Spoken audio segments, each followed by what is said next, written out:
하나님께서는 사무엘에게 아직 사울이 이르지 않은 시간에도 이미 사울을 왕으로 세우실 것과 또 이스라엘의 백성들의 울부짖는 소리가 자신에게 들렸다라는 이 말씀을 하십니다. 이를 통해서 우리는 사랑의 하나님을 보게 되는데요. 하나님의 선민이었으나 하나님보다 왕을 더 원했던 이스라엘 백성들, 그들을 보시는 하나님의 속은 썩어 문드러졌을지도 모르겠습니다. 그러나 하나님은 이스라엘의 울부짖는 소리를 들으시고 그들의 기도에 성실하게 응답하시는 것을 보게 됩니다. 이는 하나님의 사랑으로밖에 설명이 되지 않습니다. 부모에게 아이가 다른 부모를 원한다, 이렇게 이야기하는 것 같기 때문에 그렇습니다. 그럼에도 불구하고 하나님은 사랑과 배려로 이스라엘 백성들에게 새 왕을 허락할 것을 결정하십니다.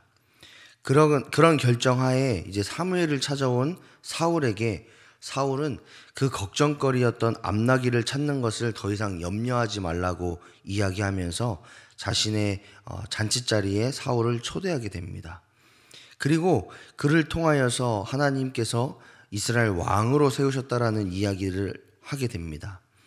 20절의 말씀을 보니까 사울이 암나기를 찾는 것을 염려하고 있었는데 이제는 새로운 염려거리, 즉 이스라엘을 다스리는 사람이 자기가 된다라는 그 새로운 염려거리가 사울에게 생긴 겁니다. 당시 이스라엘에게 최고의 이야기거리는 누가 왕이 될 것인가? 과연 하나님은 누구를 왕으로 세우셔서 이스라엘을 다스리게 하실 것인가?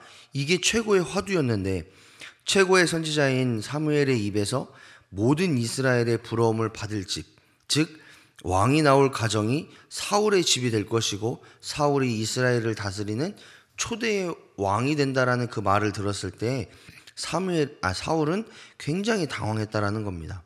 그러면서 21절의 말씀을 보니까 겸손하게 자신에 대해서 이야기하는 것을 보게 되는데 다 같이 한번 읽어보죠. 21절입니다. 사울이 대답하여 이르되 나는 이스라엘 지파의 가장 작은 지파 베냐민 사람이 아니니까 또 나의 가족은 베냐민 지파 모든 가족 중에 가장 미약하지 아니하니까 당신이 어찌하여 내게 이같이 말씀하시니까 하니.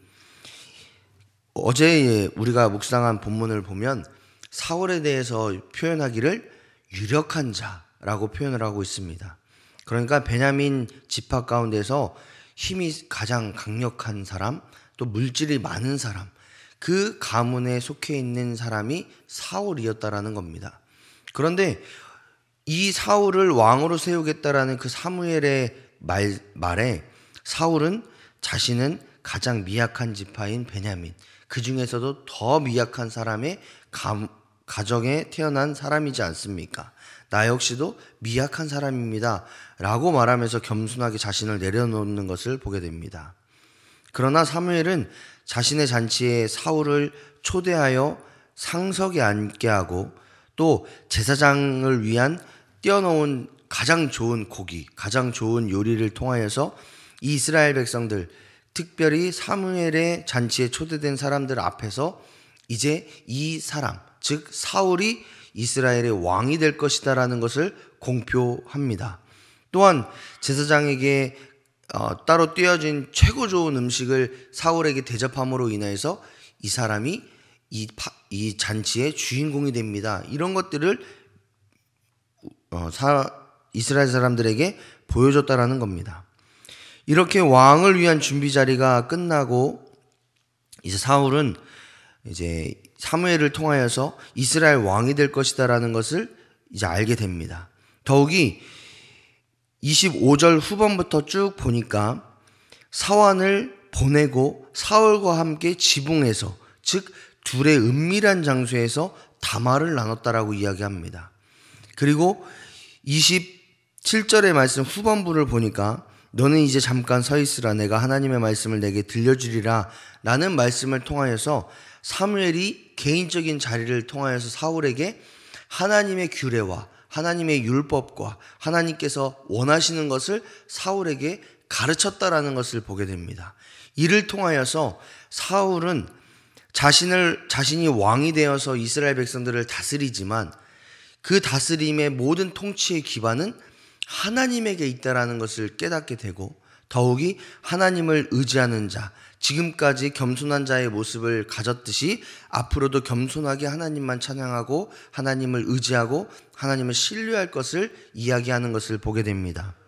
이 말씀을 통해서 우리는 두 가지 말씀을 묵상하게 되는데, 첫 번째로는 우리가 믿는 하나님은 우리의 기도를 들으시는 하나님이라는 것을 깨닫게 됩니다.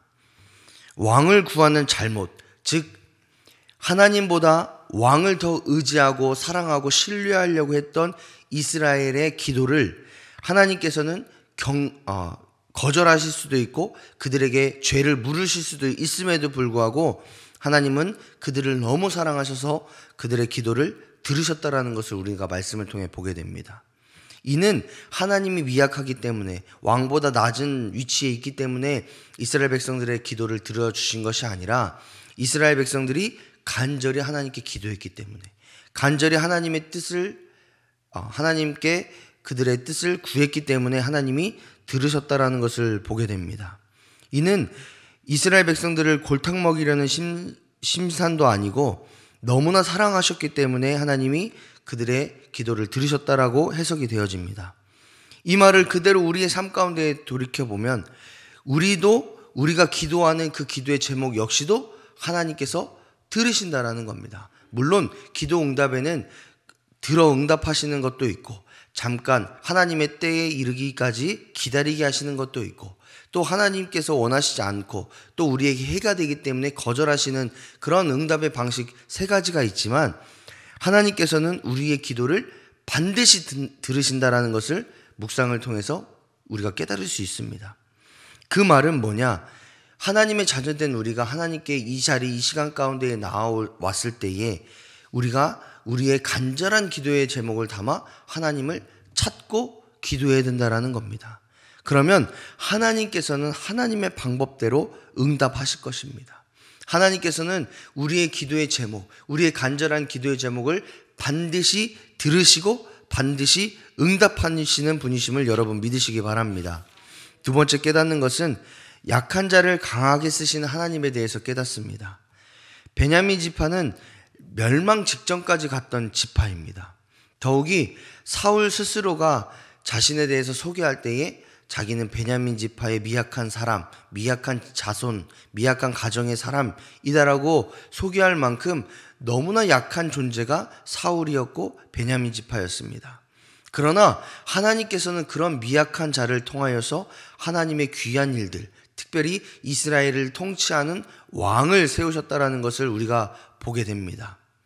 우리가 생각할 때에, 우리가 가지고 있는 상식으로 볼 때에 강력한 힘을 가지고 또 능력을 가지고 있는 사람들을 하나님께서 들어 쓰시겠다라고 생각이 되어지지만, 성경을 쭉 읽다 보면 하나님은 능력 있는 자 혹은 강한 사람을 통해 역사하시기보다는 하나님을 의지하는 사람, 또 미약하지만 하나님을 바라보는 사람, 또 연약하지만 볼품없지만 하나님의 귀한 일들을 간절히 사모하는 자를 통하여서 일하시는 것을 보게 됩니다.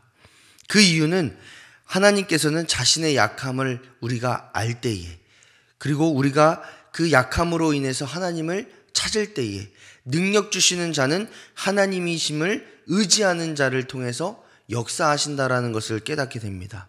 그렇기 때문에 우리도 마찬가지입니다.